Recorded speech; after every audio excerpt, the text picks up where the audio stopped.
sa kanila, may yung nagpakain na. Tapos yun na lang mga tao dyan na nawawala sa patinuan sa lansangan. Yun na lang sana. Oo.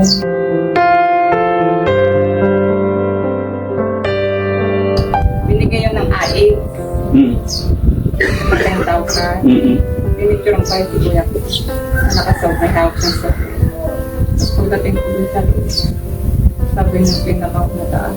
Kasi may 10,000 lang magkakaroon. Hindi yung pambili-bili ng buto. Sabi ko, hindi po ako nakasagot. Natamindi ako para akong napahiya. Nasa palpal ako na.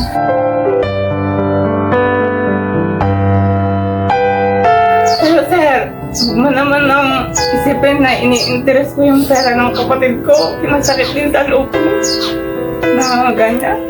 Mahal ko yung kapatid ko. Ito lang kasi sa loob ko yung nangyari kahapon. Parang ini-interest ko naman na yung pera ng kapatid. Alam ko naman kung magsikap ng sarili kong pagod. Yung pinagturuan ng pawis ko.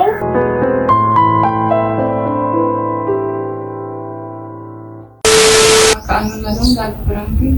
Ang sinabi ko dun sa DSWD kahapon, ang usapan namin ng pamilya namin sa kasi Daddy Frankie, hanggang sa kunting panahon na lang, hanggang sa tuluyang gumaling yung kapatid namin at mapagawan siya ng sariling bahay. Pagkatid niya sa amin, kapamilya namin yan, kapatid namin, pagdating sa amin, ang tabayanan na namin. Kasi kasalanan din namin, naging makasarili kami kung bakit nagaganyan yung kapatid namin. Parang napabayaan. Yes, paliwanag mo naman na yan at Nanay Ansing, naunawaan kita dyan. Umikse na lang naman kasi ang DSWD. Ha? Umikse na lang naman kasi ang DSWD. Parang inaapuran nila yung pangyayari. Ganyan naman kasi ang usapan natin. Yes. Tsaka, di ba, nag-uusap naman tayo. Kaya nga tignan mo, first layout pa lang, ipinasyal ko si Kuya Oliver para makita rin niya yung layout ng bahay niya. Di ba? Yun mga kababayan, kasi baka akala po ninyo is parang binablog lang, kino-content lang natin itong mga beneficiary natin. Hindi po. Bago dumating talaga sa bahay ko yan, talagang naipag-usap ako from the very beginning. Kausap ko si Kuya JJ, Kuya Ate Ansing. Kung sino lang yung kapatid ni Kuya Oliver na gustong humarap, sila lang po. Sinasabi ko naman lagi sa kanila na karapatan po nila kung ayaw nila magpakamera. Pero lahat po ng inilalabas ko is usapan namin ng mga kamag-anak yan. At saka, alam naman nila mga kababayan kung paano yung totoong pagtulong na ginagawa natin. Dahil masaya po ako na nakakatulong tayo sa ating mga kapatid, mga kababayan. At saka, yun lang yung sinasabi ko, masakit sa damdamin na nawala sila pero wala akong magagawa. Pero sana lang, yung pagtulong na ginagawa o yung sinabi nila na iingatan nila is ingatan sana nila yung mga nakuha, lalong-lalo na kay Tatay Calix. Kumusta na kaya siya mga kababayan, no? Sinabi ko rin naman kahapon sa usapan namin, yung mga alaga ni Daddy Frankie, sana may kumupunta sa kanila, may yung nagpakain na. Tapos yun na lang mga tao dyan na nawawala sa patinuan sa lansangan. Yun na lang sana. Oo. Ang dami dyan sa kalsadang nakakalat lang dyan. Bakit hindi yung mga kunin nila? Tapos kung sino pa yung matitino na napagaling nila. Yun pa yung talagang nanggigigil talaga ako kahapon.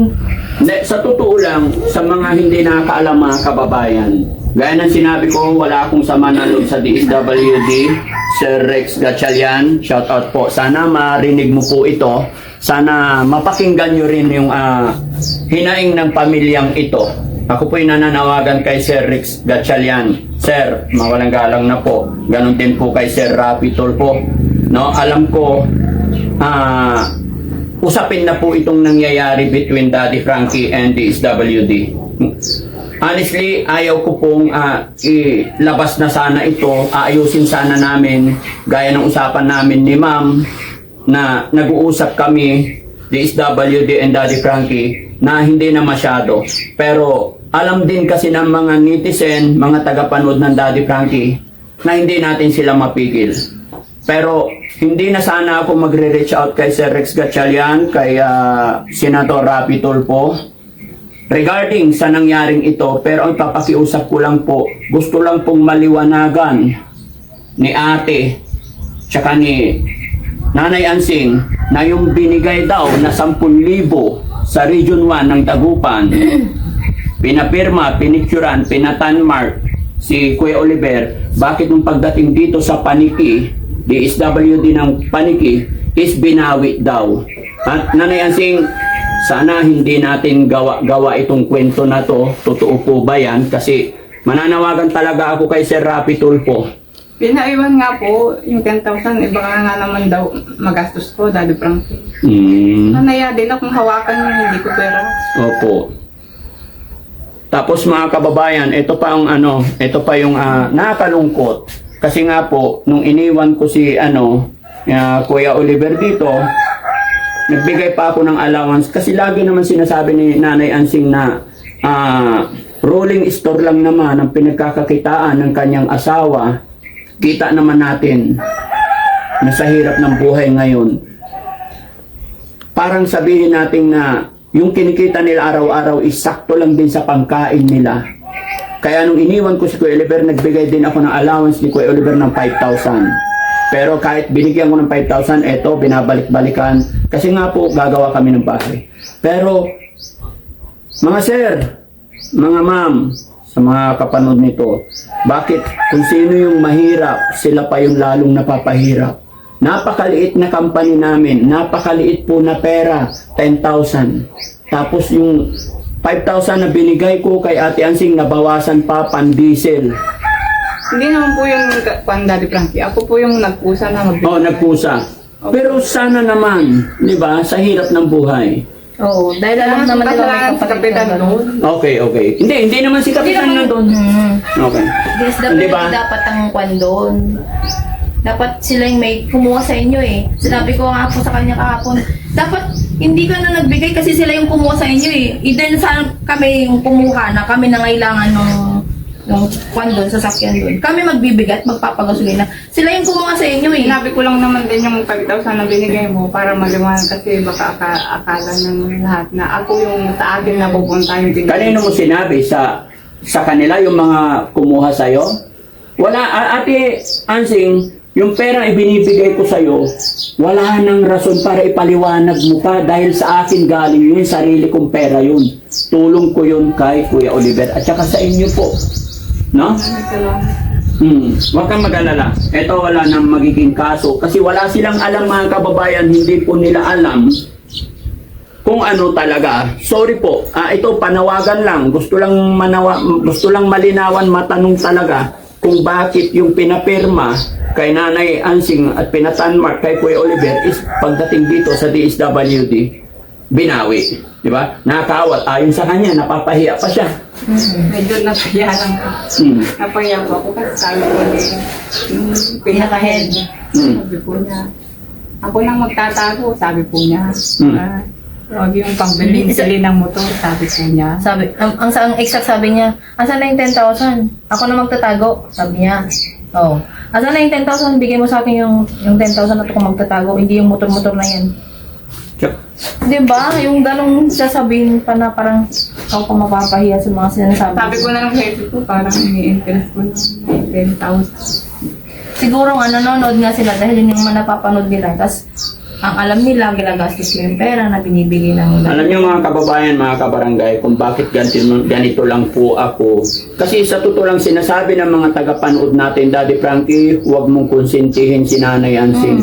Mga kababayan, mga kabarangay, kung kayo po pumunta dito sa sitwasyon, kalagayan ng pamilyang ito, makikita nyo kung gaano kahirap. Sabi nga niya, yung bahay niya, bahay ng magulang nila, napagawa po niya ito paunti-unti nung kalakasan nagtatrabaho pa siya. Pero makikita nyo naman yung pulidong gawa or makikita natin sa bahay pa lang kung talagang may pera o wala. Sa kagustuhan din ng pamilyang ito na makatulog sa bahay na maayos, pero nung nadatnan ko sila, butas-butas yung yero. Alam kong sobrang hirap na pinagdadaanan din nila. Kaya kahit na anong nababasa ko, ako ang namamagitan dahil ramdam ko yung hirap, pagmamahal. Saka hindi na, sabihan ko din yung asawa ko, Daddy Frankie. Huwag tayong umasa kay Daddy Frankie. Tumutulong siya, pero huwag natin yan sa kanya yung subuhayin natin. Huwag tayong maging, umasa sa kanya. Dapat matuto pa rin tayo sa sarili natin. Ayusin yung sarili natin. Pero ngayon po ako naawa kay Nanay Ansing, mga kababayan, nung sinabi ni ate na binigyan tapos binawi. So, sana po mga kababayan, i-comment niyo po dyan para maliwanagan kami, magkaroon kami ng idea kasi hindi talaga rin nila alam. Itinatanong nila sa akin kung bakit ganun ang nangyari sa 10,000. No? Na instead na ipambili mo ng pagkain ni Kuya Oliver, yung gamot, pero bakit pupunta ka pa doon? Hindi, yung pagpunta mo pa doon, pamasahe pa. Yung sinabi po, pag kailangan kong pambili ng Pupunta lang daw doon. sasabi daw po ako sa kanila. O ano sinabi mo? Ano, Umuo ka na lang. kasi ayaw ko din naman kung hawakan yung pera kasi ako din po sa pag may pera, hindi ko po maiwasan pumastos. Pero naiya din naman po ako sa sarili pag hindi pinaghirapan. Kung Hindi, pero sa tingin ko kasi, kung pinapirma kayo, kasi nga po, si Kuya Oliver is may problema. Kaya nga tinutulungan siya ng ating gobyerno. Tinutulungan siya ng DSWD ng ating gobyerno. So, huwag tayong mahiya kasi karapatan po ng pamilya ninyo yon. Kasi yung perang ibinigay, mga ganyan, galing din sa pondo ng ating bayan. Kaya may karapatan ka bilang mamamayang Pilipino. Di ba? Kaya huwag tayong mahiya. Ang problema lang, yun lang po mga kababayan. Kaya, Sir Senator Rapi Tulfo, gusto lang na malinawan ito, tsaka kay Sir Rex Gatchalian. Tsaka dito rin, mananawagan din tayo dito sa DSWD Paniki. No? Pero gaya namin sinabi, after ng usapan na to, tatawag din po ako. Pero okay, sige. Basta lang, napainom mo si Kuya Oliver kagabi. Opo. Ang sarap nga po ng tulog niya. Very good. Yun lang po. Yung problema lang dati Frankie, yung pag-alala. Ganun talaga yan. Nakakarating ko sa kalsada, baka tatanakot ako, baka kung saan sa pumunta. Hindi naman siguro. Kasi mas malaya siya rito. Kaya bibilisan din namin matapos tong bahay niya para may sarili siyang tulog. Salamat po kung gano'n. Saka, yun ang sabi ko, yung kami magkakapatid, may pananagutan kami sa kapatid namin. Si ate naman, ate, anong masasabi mo about sa sinumbong niya sa'yo? Galit na galit talaga ako kahapon. Dapat hindi ka na nagbigay ng panggasolina doon. Either na ginamit yung patrol doon. Sabi ko, hindi pa rin, wala pa din dapat silang binigay. Kasi sila yung may ikuan sa inyo, kumuha sa inyo, bakit kailangan mo bigay. Either nahihiya ka, hindi pa din yun. Kaya, nung sinabi niya sa akin kasi, sabi niya, magpapayatot, tungkol nga doon sa 10,000. Ano? Binigay mo doon? Pinayag mo na binigay doon? Binigay na nga doon sa regional, tapos kahit sinabi pa sila na ibibigay mo doon. Sabi ko, basta kinuha lang, binawi. Grabe naman yun. Alam ko kasi yung ganong way po, sa mga nagbibigay ng assistant na gano'n, dapat hindi na nalang kinukuha. Nakukuha talaga ng mga beneficiary. Beneficiary talaga ang hawak. Opo, alam ko yan kasi may mga nilalapit din si auntie ko na ganyan kasi yung auntie ko dati is kagawad. Kaya alam ko yung mga kalakaran na ganyan. Bakit? Sabi ko kinuha. Talagang kahapon nang gigil din ako eh. Kung pwede lang puntahan namin kahapon, sarado na eh.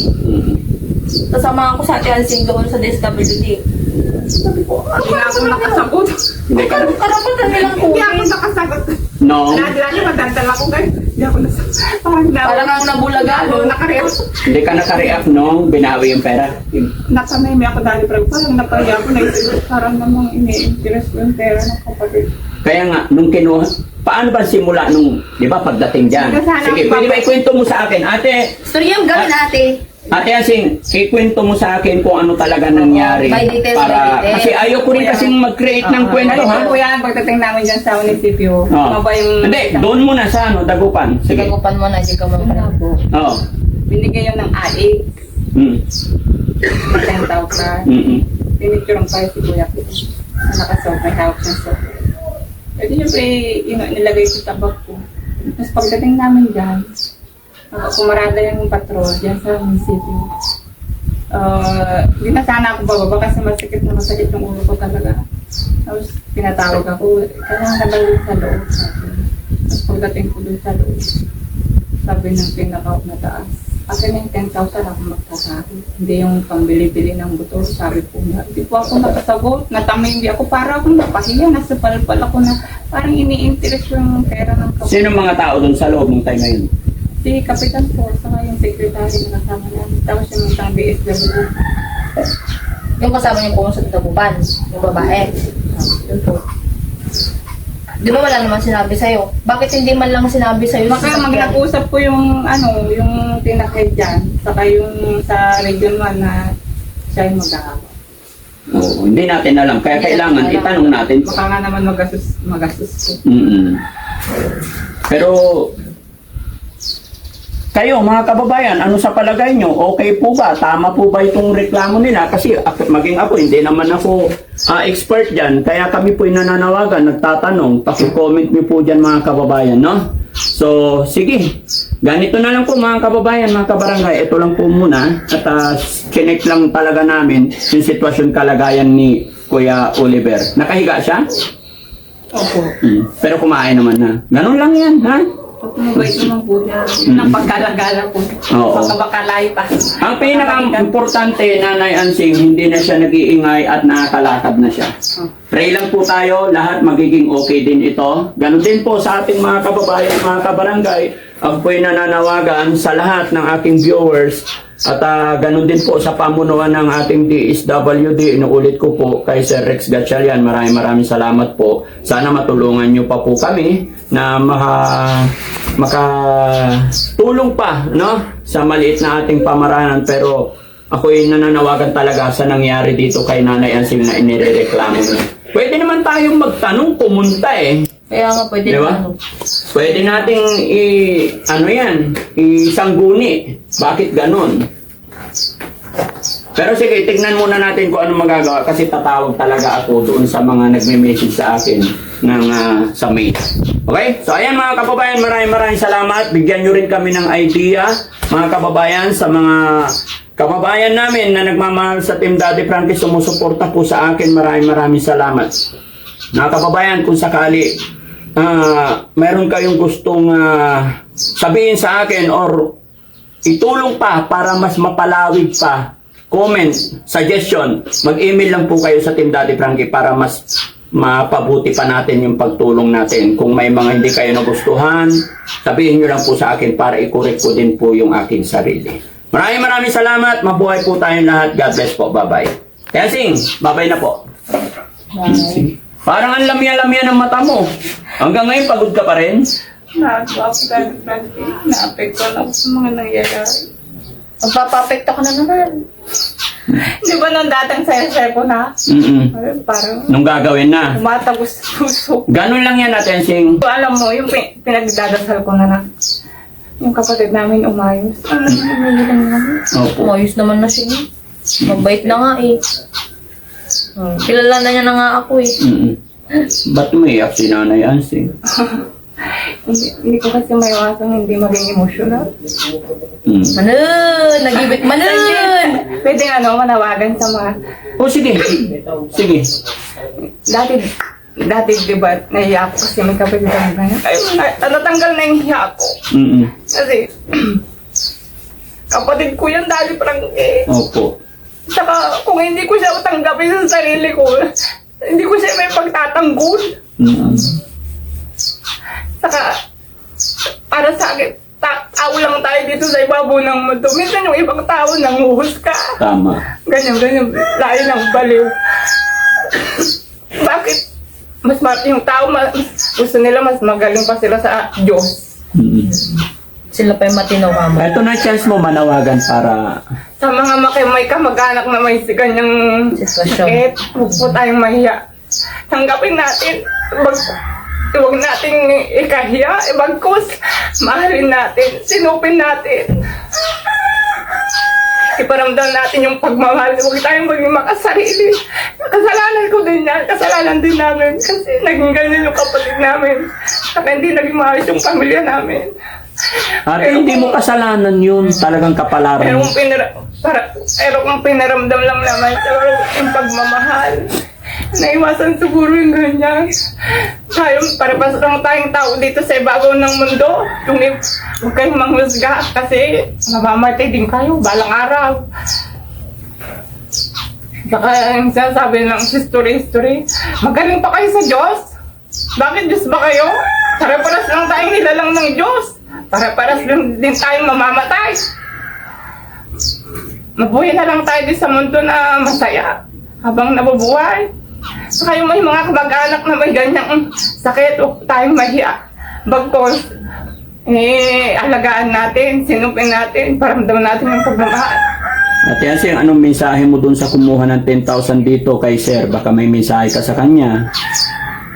Pero sir, huwag mo naman nang isipin na ini-interest ko yung pera ng kapatid ko. Kasi masakit din sa loob ko na ganyan. Mahal ko yung kapatid ko, hindi lang... Masakit lang kasi sa loob ko yung nangyari kahapon. Parang ini-interest ko naman na yung pera ng kapatid. Alam ko naman kung magsikap ng sarili kong pagod, yung pinagtuluan ng pawis ko. Noon yung nananahi ko, kahit nag-overtime ako dyan, di ako nagre-reklamo. Alam ko naman kung magpunta ng sarili kong pawis. Nagmamahal sa'yo.